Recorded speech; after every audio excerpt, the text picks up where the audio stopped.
Bom dia, meus amados irmãos, a graça e a paz do nosso bondoso Deus, o amor do nosso Senhor e Salvador Jesus Cristo esteja em cada um de nós, hoje e sempre. Que o Senhor continue nos abençoando com as ricas bênçãos espirituais dos altos céus, nos dando força, ânimo, poder, alegria, para que a gente possa continuar firme, seguindo os passos do nosso Senhor e Salvador Jesus Cristo, nosso Mestre, aquele que conduz nossos passos, nos ensinando a palavra da sabedoria. Pois bem, amados, estamos iniciando aqui uma nova lição, hoje, domingo, primeiro dia, e a lição desta semana é o prólogo de João. A semana passada nós estudamos sobre o epílogo de João. Vamos continuar no capítulo 1 de João. É um oceano de informações, de conhecimento aqui espiritual, em cada palavra, né? João, ele consegue sintetizar muita coisa da Bíblia inteira, né? E vamos em busca desse conhecimento, pelo menos que a gente possa assimilar um pouquinho desse conhecimento, já será de grande edificação para a nossa vida espiritual. Pois bem, vamos ao verso síntese desta semana, que está em João capítulo 1, versículo 15, que diz assim: João deu testemunho dele quem? Jesus, porque o verso 14 diz assim, ó, e o verbo se fez carne e habitou. Ele está falando do verbo que se fez carne, está falando do nosso Senhor Jesus Cristo. Então João Batista deu testemunho desse Jesus Cristo. E clamou dizendo, e João Batista levantou a voz e disse para todo mundo escutar: Este é aquele de quem eu disse, este é aquele de quem eu venho dizendo, que eu já disse já, né? O que vem depois de mim, esse é o que vem depois de mim, e ele passou adiante de mim, porque antes de mim ele já existia. Que coisa linda, né? Olha, imagine João levantar a voz e dar um testemunho desse ali. Que coisa linda, né? Por que João está dizendo isso? Porque João, ele nasce primeiro do que Jesus. A primeira questão a gente analisar aqui é isso. Ele nasce primeiro que Jesus. Quando Maria, a mãe de Jesus, vai visitar Isabel, a mãe de João Batista, que já está com 6 meses de gravidez, Isabel, naquele momento, né, Isabel sabe, né, pela revelação do Espírito Santo, que Maria também estava grávida, ou seja, ela estava grávida recentemente, há 1 dia, 2 dias, 3 dias, 1 semana, né? A Bíblia não diz a data exata, mas que ela foi anunciada ali, confirmado pelo o Santo Espírito de Deus, a Isabel, e até o menino João Batista, que estava no ventre de Isabel, pulou dentro do ventre dela, cheio do Espírito Santo, anunciando, né? Ali, confirmando que Maria estava gerando o nosso Salvador no seu ventre, né? Então, João Batista é mais velho do que Jesus Cristo, em torno de 6 meses, 5 meses, a gente não sabe exatamente, mas em torno disso. E então, João Batista nasce primeiro. Ele é o primo de Jesus mais velho, ele é mais velho que Jesus Cristo. Então, quando João Batista diz que aquele que veio depois de mim, não é se referindo apenas ao nascimento. Porque João Batista começou o ministério pregando no deserto, a voz que clama no deserto, e logo em seguida começou a batizar no Rio Jordão. Então, já tinha um certo tempo que João Batista fazia essas pregações e batizava lá no Jordão, antes de Cristo chegar lá no Jordão e ele anunciar para todo mundo: Eis o Cordeiro de Deus que tira o pecado do mundo. Aqui nesse capítulo de João, mesmo capítulo aqui, João 1, versículo 29 e 36, João Batista vai falar 2 vezes: Eis o Cordeiro de Deus que tira o pecado do mundo. E João Batista vinha há muito tempo anunciando esse Senhor Jesus Cristo, né? Que viria. Ele diz bem claro aqui que Jesus era antes dele. Se Jesus já existia antes dele nascer, isso é mais uma referência bíblica, dentre tantas outras referências bíblicas, que o Filho de Deus já existia antes de nascer de Maria. São muitas evidências, né? O próprio João começa o livro dele, esse livro aqui, o Evangelho de João, dizendo: No princípio que Deus, tá? Quando ele vai começar a sua primeira carta, 1 João, capítulo 1, no versículo 1, ele vai começar do mesmo jeito. Aquele que desde o princípio existia. João sempre vai citar, fazer uma ligação profunda entre as suas cartas e o livro do Gênesis, para anunciar Cristo, aquele que existia antes de nascer de Maria. Então, são evidências claras, né, objetivas, de uma fala simples e direta, né? Aqui, nesse texto aqui, por exemplo, quando ele diz aqui, aquele que era antes de mim, né, mas que veio depois de mim e que vai passar à minha frente, que vai tomar a dianteira, vai tomar a liderança, diz aqui João, né? Esse é o que vem para tomar a dianteira. Como é que alguém que nasce depois, passa na frente do outro? Seria algo até anormal, né? Mas aí está a grande revelação do livro de João. A grande beleza. Porque é como se a Bíblia estivesse pedindo a gente para que a gente voltasse para o Antigo Testamento e estudasse com cuidado as tipologias. De onde vêm as grandes revelações para compreender o Novo Testamento? Se não voltarmos ao Antigo Testamento para compreender as tipologias, a gente vai ter dificuldade em entender as doutrinas no Novo Testamento. Não é à toa que Cristo disse em João 5,39, examinai as Escrituras, porque vós cuidais ter nelas a vida eterna, e são elas mesmas que testificam de mim. Quando Jesus falou isso, não havia uma vírgula escrita do Novo Testamento. O Novo Testamento só vai ser escrito mais de 20 anos depois de quando ele fala isto aqui. Então, quando ele está mandando examinar as Escrituras, ele está dizendo, examine as Escrituras do Antigo Testamento. São elas as verdadeiras Escrituras que testificam de mim. Examine lá. E como é que a gente vai encontrar aquele que era antes e vem depois e passa à frente e assume tudo? Na tipologia. Lembra de Abraão? Abraão teve um filho chamado Ismael, o mais velho, que veio primeiro. Mas teve um segundo filho chamado Isaac, que veio depois. Mas Isaac, sendo o mais novo, assumiu a dianteira. Foi o filho da promessa em quem Deus escolheu para reinar sobre o povo de Deus. Isso se repete nos dias do próprio Isaac. O Isaac vai ter 2 filhos, chamados Esaú e Jacó. Esaú, o mais velho, nasce primeiro, mas o segundo, que é Jacó, toma a dianteira.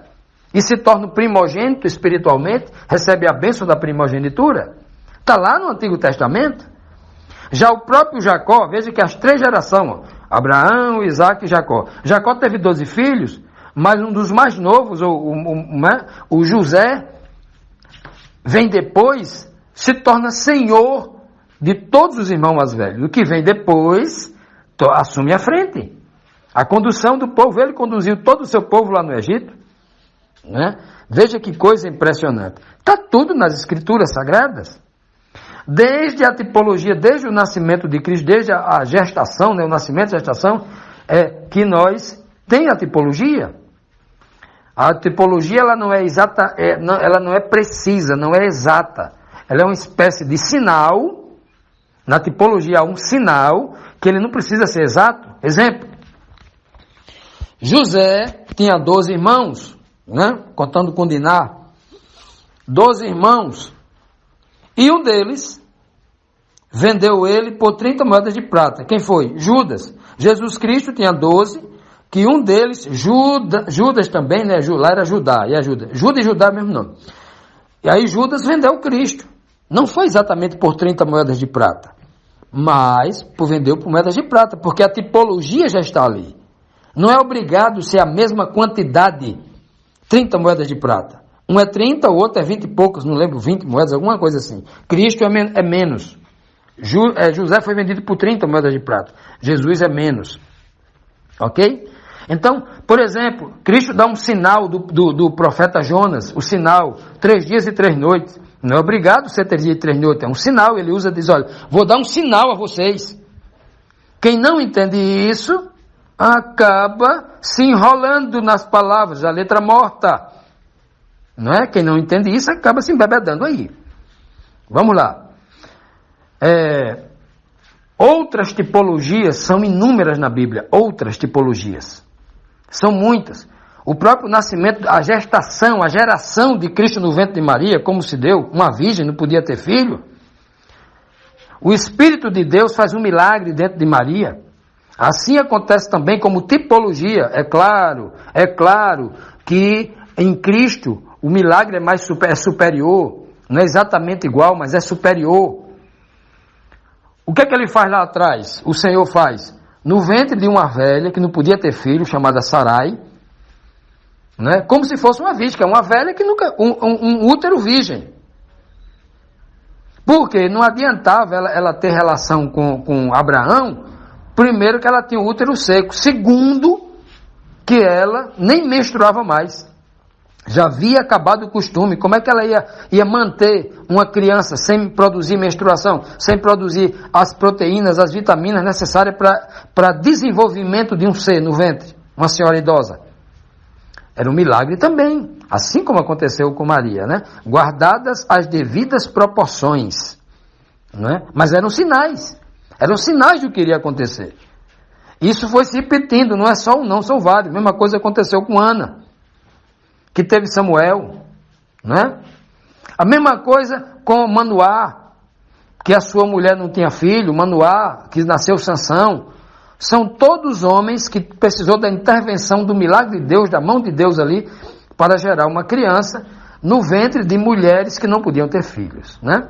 Isso acontece não só com Sara, mas acontece com Rebeca e com Raquel também, que todas eram estéreis. Ok? Então, isso são tipologias para a gente entender como Deus atua. Está tudo lá no Antigo Testamento. E João Batista, quando fala isso, usando esse termo, o que foi antes, mas é depois de mim, e que vai passar à frente, ele está buscando, está ressuscitando, nos chamando a atenção para a gente examinar com profundidade essas tipologias. Continuando, meus amados, vamos agora para a pergunta de número 1 desta lição. Depois do epílogo de João, segue o prólogo com João Batista, que disse ele, João Batista, ter recebido desse que veio depois dele, mas que já existia antes dele. Que disse ele? Agora o verso 16 diz assim, ó: pois todos nós recebemos da sua plenitude, e graça sobre graça. Veja que João já está falando, embora esteja falando do princípio aqui, ele já se lança agora para os dias finais ali, já os dias da maturidade dos apóstolos. Todos nós apóstolos que estivemos com ele, o apóstolo João está dizendo aqui, que nós recebemos da plenitude de Cristo. Quando é que Cristo dá da sua plenitude para os apóstolos? Lá no Pentecostes. Quando o Cristo sobe ao Pai, senta à sua direita, recebe a promessa do Espírito Santo, o Pai coloca nele o Espírito Santo em plenitude, está lá escrito em Atos 2,33, para quem não leu ainda, vá lá, leia, não é? E logo depois que Cristo recebe esse Espírito em plenitude no céu, ele desce e derrama sobre os apóstolos. E os apóstolos receberam da mesma plenitude que Cristo recebeu lá quando saiu das águas do Jordão, quando estava na companhia de João Batista, nesse contexto direto aqui da palavra. Então Cristo, ao receber aqui neste planeta, como ser humano, receber a plenitude do Espírito Santo ao sair das águas, quando ele ascende aos céus, senta à direita de Deus. Isso é a pregação de Pedro no capítulo 2 de Atos, cheio do Espírito Santo.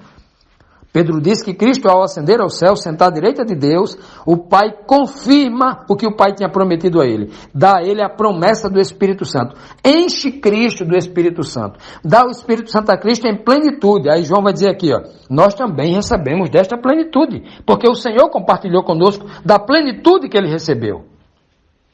E como é que ele recebeu essa plenitude? Aí João vai explicar aqui, ó, graça sobre graça. Ele foi dando esta plenitude cada vez mais. E a gente foi crescendo nesta graça. Como diz Paulo, crescer no conhecimento e na graça. Porque o próprio Cristo também foi assim. Quando era bebê, criança, jovem, adolescente, jovem, adulto, ele fez esse mesmo processo que nós precisamos fazer espiritualmente.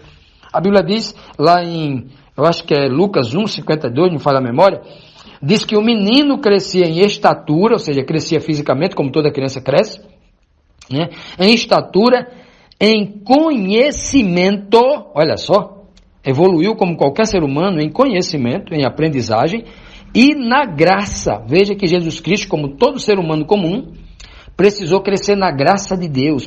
Ele precisou da graça de Deus como todo homem, né?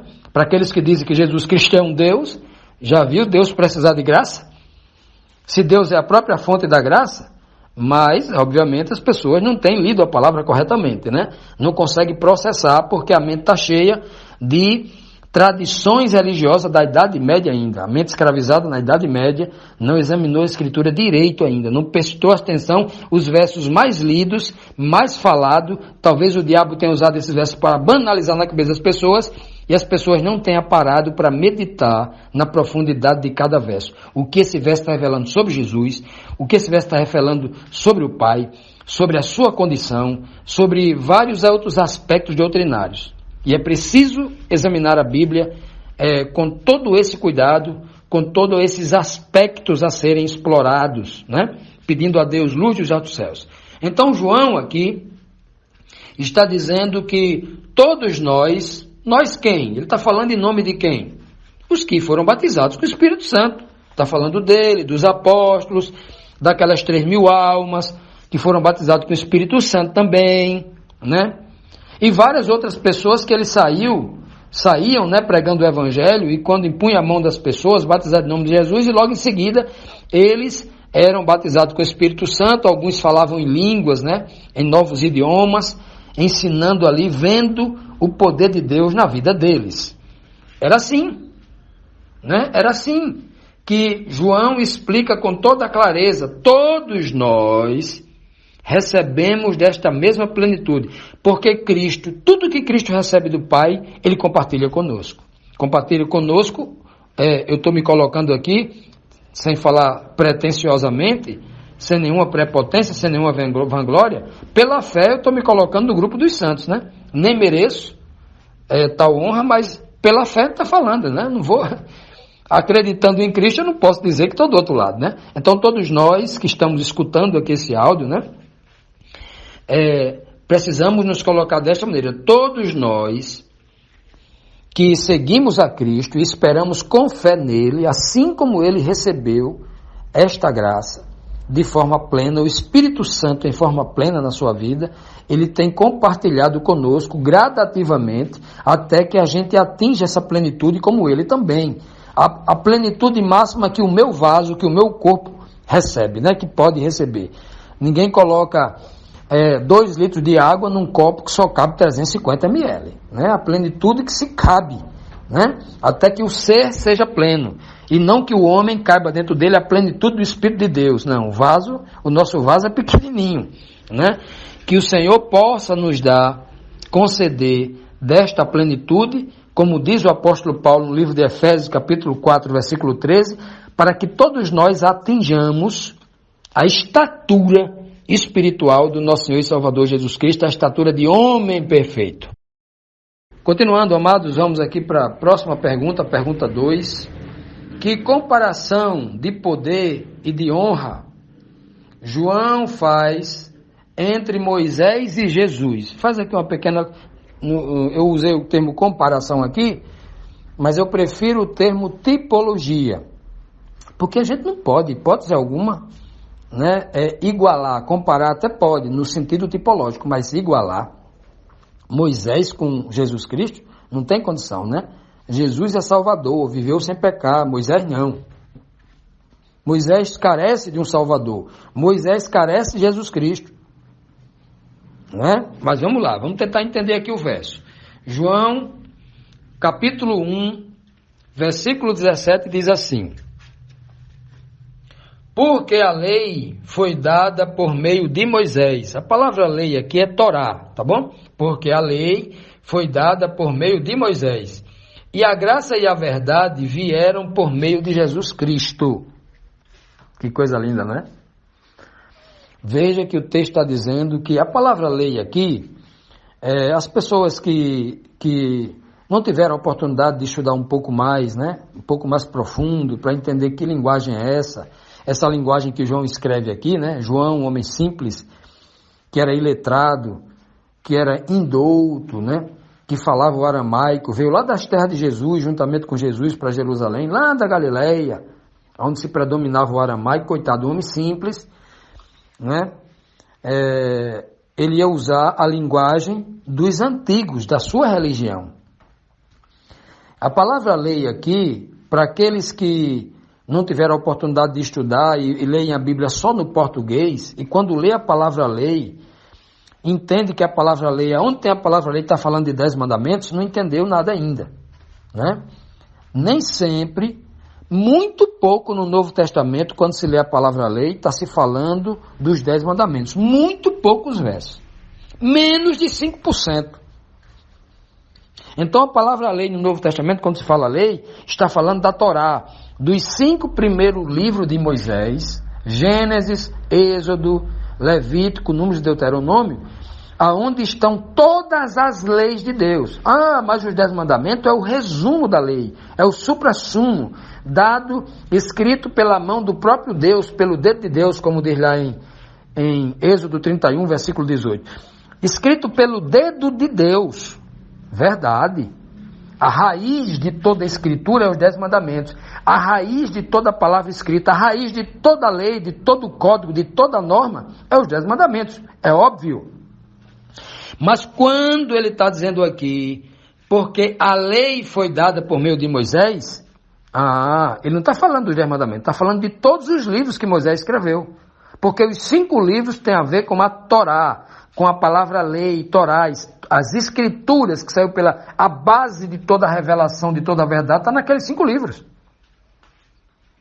Quem não conhece a Bíblia, de forma nenhuma, precisava conhecer esses 5 livros, porque é a base de tudo. Como é que eu vou compreender um filme, assistindo o filme, a partir mais da metade, na 6ª, 7ª parte do filme? Não vai entender. Tem que ter a base. O início da história. Não é mesmo? Pois é. Tem muita gente que desprezou lá e está tentando compreender o Novo Testamento sem entender a tipologia lá do começo, né? Então, quando ele diz que a lei foi dada por Moisés, mas a graça veio por meio de Cristo, ele está dizendo, olha, a comidinha, o leite inicial foi dado por Moisés. A comida sólida, aquilo que é mais necessário para a salvação, veio por meio de Jesus.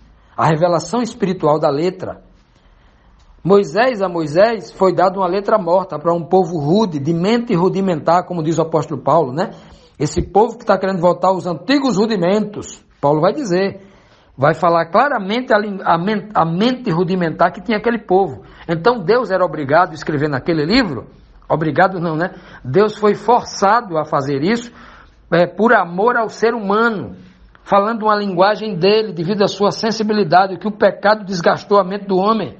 Ao ponto dele mandar Moisés escrever, olha, quando o sujeito for fazer suas necessidades fisiológicas, se afaste da sua cabana ao tiro de uma pedra e lá faça atrás dos arbustos, depois cava um buraco e enterre os seus dejetos, para não haver doença, depois lave as mãos. O Senhor teve que ensinar isso.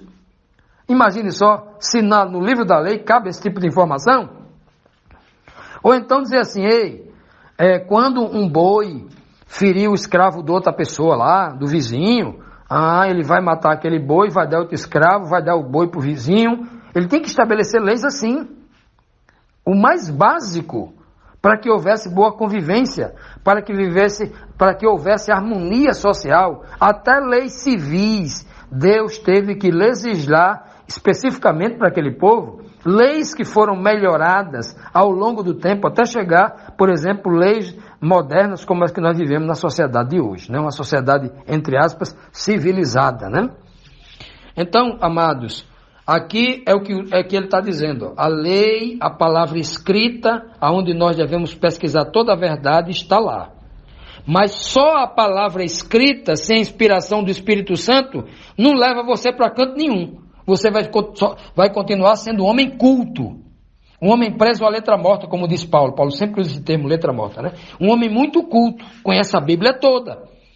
Eu li a Bíblia 120 vezes de joelho. E aí? Se não tem o Espírito Santo, foi só conhecimento cultural, você só fez uma parte do dever.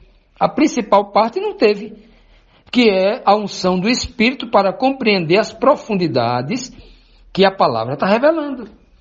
Então, o trabalho de Moisés que foi um importante trabalho, o trabalho dos profetas, que foram importante trabalho, é por isso que Cristo começa por Moisés e sai discorrendo por todos os profetas o que está escrito lá. Mas o principal é Cristo quem traz. Imagine um professor ensinando a nós quando éramos crianças, né? 6, 7 anos de idade, o professor diz assim, olha, aqui é um A, aqui é um B, aqui é um C, tal, pronto. Ensinou, a gente já sabia o alfabeto todinho. Se ele não dissesse assim, agora vamos fazer o seguinte, ó, se você junta um B com A, aí dá Bá. Essa palavra Bá, você pode formar a palavra barril, batalha, né? Você pode formar várias palavras com B, com BA. Não é isso? Se ele não ensinasse esse segundo momento, entender para que servia o alfabeto, a gente ficaria na ignorância, não aprenderia a ler. Da mesma forma, é você conhecer culturalmente a palavra do Antigo Testamento e não ter a inspiração para entender para que serve essa palavra, qual o poder que há nela, o que é que Deus quer dando ela para a gente, o que é que as informações podem fazer em nossa vida, para a gente também repassar para os que vêm depois de nós, né? Então, essa é a grande diferença. A diferença entre o trabalho de Moisés, que é preciosíssimo o trabalho de Moisés, mas comparando com o trabalho de Cristo, que é au concurso, é acima de tudo, é o suprassumo, né? É realmente a preciosidade da revelação da palavra. A graça veio por meio de Cristo. É isso que João está fazendo aqui no seu epílogo, exaltando a chegada do Messias, exaltando o aparecimento de Cristo como nosso Salvador, para trazer esta verdade espiritual com grande profundidade. É por isso que João, o apóstolo João, vai mergulhar nessa riqueza espiritual que é a revelação da palavra. E nós devemos fazer o mesmo. Que o Senhor nos abençoe e nos dê desse mesmo espírito para entendermos assim como João entendia.